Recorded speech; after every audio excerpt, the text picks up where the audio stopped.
Hey guys, what's up? My name is Pogesque and welcome back to the channel. So it's been a minute since I made a video, but I wanted to talk about the changes they just made today.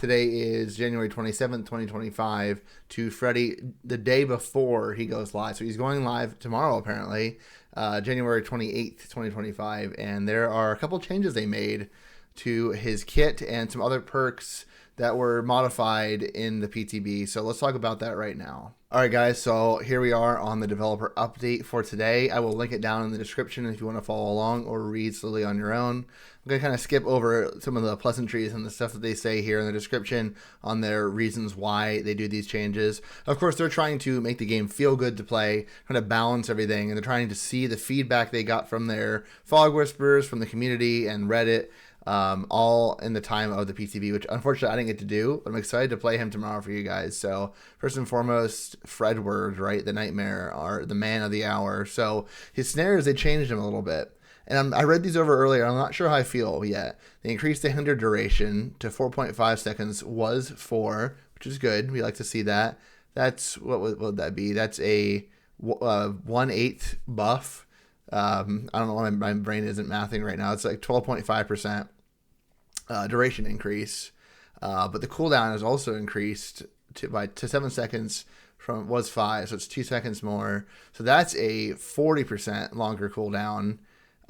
So it depends, right? Obviously the cooldown's not going to be super huge. If that first snare gets you a hit, the cooldown will be up by the time you need to use it again, because survivors get that free sprint burst. So that's not too bad. We'll just see how it pans out. I have a hard time seeing like Nurse with like cooldowns and stuff, because I understand if you would have 4.5 and then 5 that close to each other, it would just be ridiculous. You would have no cooldown at all.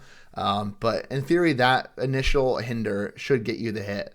Then I added a sound cue, I'm guessing to survivors when he charges a drain snare. I guess because normally it didn't matter, right? He had to place them, so there wasn't any sound to him raising his hand to do the snare. I'm doing the hand motion here of the animation of him placing it. So that could be cool. So that's one big change. So now his pallets, which were both a really cool thing and a laughing stock for him. The rupture range is increased to 3.5 meters, was 3, so it's just overall larger. So 1 in 6, so would that be a little bit less than 20%? Still good. And now the pallets that are being ruptured, right, he has to kind of squeeze the pallet, it can no longer be dropped. So apparently you could drop the pallet as it was being ruptured, and survivors were completely immune because the pallet would destroy itself before it would rupture. That was ridiculous. Like, it's crazy. So now there's blocked for being dropped. Double buff right there, by the way, but I think dream pallets were kind of a joke. But now they can't be dropped. There really is no counterplay other than just running at Freddy or running away, which he probably should get an M1 hit anyway. So dream pallets are actually going to be useful, and I like that. And unfortunately, I didn't get to try it, but that's okay. Dream projection. Now, here's an interesting one. I feel a little bit weirdly about this one. Dream projection, his teleport, right? Teleporting to gens, and now apparently sleeping, healing survivors. I think exit gates as well, if you have a certain add-on. Releasing projection now cancels the teleport as it normally did. Now, however, the previous version, I think it was based on how long you charged your teleport. If you would let go, it would make the cooldown go down maybe like 8 seconds or something. But now it fully resets the cooldown. Like you go on full cooldown if you fake the teleport. And also, while you're charging projection, your movement speed is now reduced to 3.86 meters. Normally, he would just run at normal movement speed, which is 115, or in the case of the meters per second, 4.6. So he actually loses distance. So you probably should just follow through with it anyways. But yeah, I think if you let go of teleport now, it's kind of a mistake. So I'm just probably going to play him just doing the teleport. I don't see a reason why you wouldn't want to commit. I mean, other killers don't get that option typically. Like Onryo, we're going to do cancel your instantaneous teleport. What are you going to do with Unknown? Cancel your instantaneous teleport. Dredge, you can't cancel your teleport once you've started. So I'm fine with it. I know it's like a Freddy mind game, but now he's got so much power, you don't really need that mind game anymore. And so apparently there's revealed the aura of the Nightmare emerging near a teleport location. So I'm guessing you can watch where you're going to arrive. The verbiage is a little weird, but I think I get what that means. And then survivors can now hear probably like the blood and like the sound of him teleporting to them if they're healing, which is cool. I think they need that information. That makes sense. It's fair. And so apparently wake up interaction will now take priority over healing. I think this is more of a console thing, right? If you have to like push the A button or whatever it is to heal or wake up. it'll make them wake up. In a way, this is a nerf to console gamers, so, or someone who plays on controller. I could see that being a problem. We'll be able to wake them up without healing them. So I guess, yeah, it takes priority over healing. I just want to make absolutely sure I'm reading this right. Yeah, if injured survivors asleep, Wake Survivor will be able to wake them up without healing them. So, okay, I get what that means then. So you heal them first. They say not much to see here, but I think they underestimate how that works. You only have so many buttons on the controller, right? Or vice versa. Maybe you only have so many key bindings on your setup. I don't know, but add-on changes. They nerfed his add-ons. I don't really know what they're talking about here. I'm guessing it's cooldown reduction. They nerfed cooldown reduction. I really don't know how they can make such bold changes. They always say something like, we made minor tweaks, nothing to see here. It's very very weird verbiage. They make it seem so minor, but they're basically gutting whatever this was.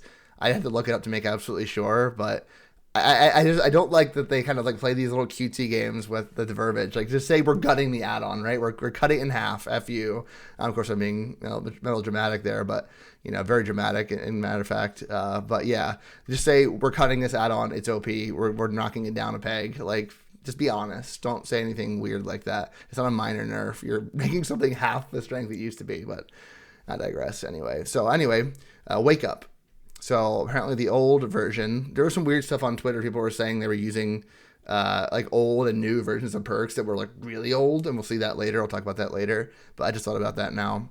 So the old version, which is one they were going to do with the PTB, again, these are all the live upcoming version versus PTB. So Wake Up got Giga buffed. It's twice the strength that it used to be, twice the potency. But now they made it on a token system, tokens being remaining survivors. So now, once all generators are powered, exit gates are revealed, exit gates are opening to your order of survivors. That hasn't changed. But for each survivor still alive, you open the exit gates 8, 10 to 12.5% faster. So overall, it's a good buff. Or no, I'm sorry. I thought I was going 60% faster. I wrote that as 15% earlier. So no, that's actually the same as the previous version. But now, if everybody's dead and it's just you, you're not going to fling open the exit gate. So it's actually nerfed if you're the last man standing, but it's buffed if the killer got stomped, basically, and everybody's still alive. So yeah, so I guess they're not just going to double it flat out. And I kind of like it. I mean, ultimately, if you have, Soul Survivor, you're going to fling open the exit gate anyway. So, pretty cool. I think people are going to be upset about this change, but overall, it's still going to be a buff. It's just if at least 2 of you are alive, it's the same potency as before. But if 3 or 4 of you are alive, then it's like double the speed, up to double the speed, which is fine. I think we need to kind of design things, maybe not necessarily around token systems, but around like, who deserves to win? Is it somebody who hit all game and then just flings open an exit gate and leaves? Or is it somebody who helped their team and they get to escape because they worked hard and they worked as a team to keep everybody alive and survive, right? That's why old Dying Light was so damning, right? So the killer could tunnel someone out and then everybody was like 30% slower for the rest of the game. So the killer just got a huge snowball, but now Dying Light, it's okay. I think the biggest joke of perk of all now is Snatophobia, but I actually want to do a video about perks I would like to see changed, and because I think there's really not a whole lot of stuff for DBD right now, minus the Freddy changes. So we'll go over Freddy until we're sick of him, and then we'll do that. It'll be a fun video. I think it'll be a good long-winded video as well. It's just talking about what they could do, and like it's really not that difficult. I mean to say, I'm sorry.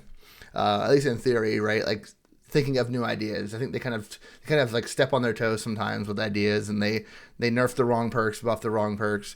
So I don't want to have something that's not only fair but more interesting. I'm always looking for something more interesting in these games, right? You play 10,000, 15,000 hours, like you have to be sick of it unless you just love the same feel every single day. I don't know, but anyway, tangent over. But Beasts of Prey. So this perk that's really not even that good, and it no longer offers blood point advantages for equipping it now.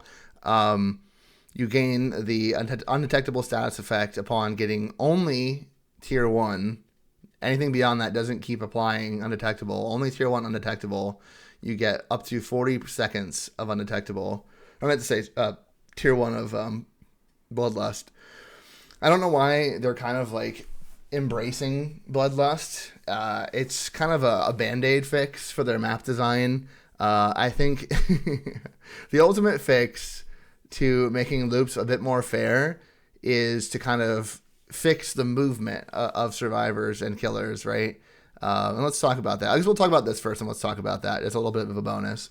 So they made the duration longer. That's fine. The problem is, I guess what you could do, now you can almost do a hit and run strategy, right? Like you chase somebody, activate your beasts of prey, smack the survivor, or just leave. And now you can like loom over other survivors that are unsuspecting. I can see the potential in that. But to get Bloodlust to activate, I believe it's 20 seconds for tier 1. So you have to wait to chase somebody for 20 seconds and then either fruitlessly or fruitfully or fruitlessly break away from it and utilize it somewhere else. Because let's be honest, if you're someone like Nemesis and you're just hulking, you're going to be like over top of all the pallets. Even Dracula, who's not that loud, like proxy wise, like existing, he's not that loud. It's funny, like he's tall though. You can see him over loops, so like you're not going to deceive the person in chase. I almost guarantee you that. Maybe you'll like do some backwards movement and you'll like catch him off guard, but you don't have to hide your red stain when you have Beast of Prey enabled. But so ultimately, I guess just kind of to extend this conversation, this is gonna be a short video anyways. I wanted to talk about what they could do with getting rid of Bloodlust, right? Ultimately, in theory, I will say, and I don't think I'll probably coin at this point. In theory, because everything is harder to execute, but movement, if it was change in how loops operate, you wouldn't need Bloodlust. And it's because of things like hugging.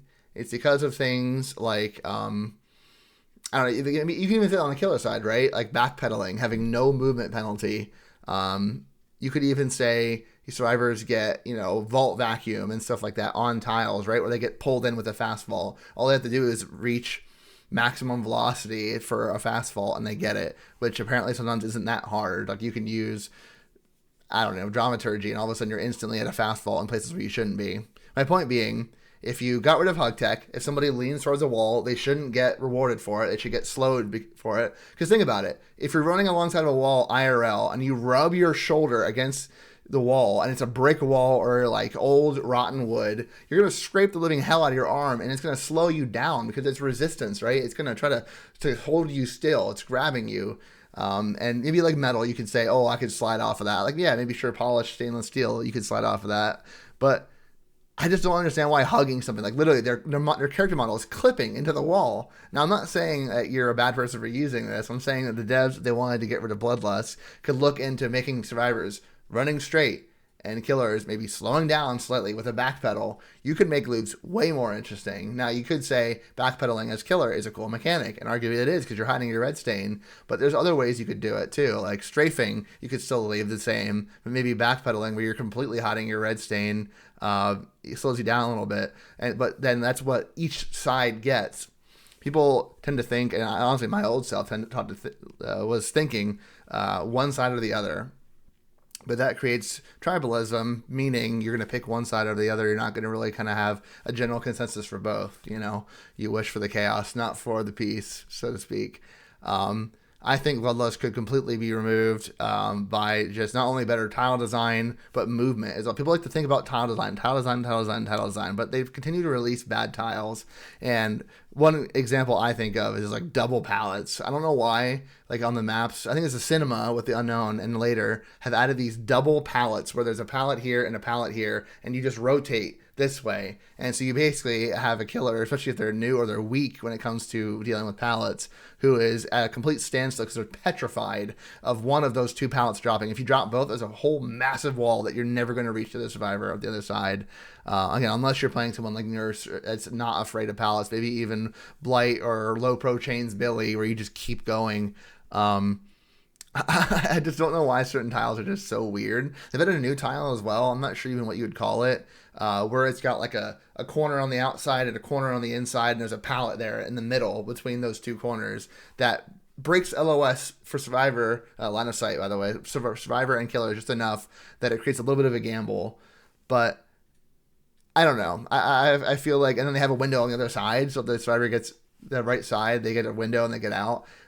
It's probably not a too super bad design, especially because that pallet's relatively weak. But I mean, killers like Trapper, like Hag, who have to set up a lot. They're going to struggle with those tiles. Granted, they shouldn't really chase anyways, but I'm just saying, if we want to make more interesting gameplay, we need to look at movement in addition to loops. Yeah, I just see Bloodlust and it makes me think about it. They're embracing Bloodlust. They can make Beasts of Prey something really cool, like maybe a movement speed boost after being outside of a chase for X seconds until you get into your next chase, right? It's like a perk you could use to help traverse the map a little faster, helping those older killers. But now we give undetectable, but just longer, and it's just goofy, in my opinion. What do you guys think? Let me know in the comment section below. Are you guys excited for Freddy? You guys think the tile design is bad or interesting? Do you think that Beasts of Prey should have lost its blood points but got a slight buff? I don't know.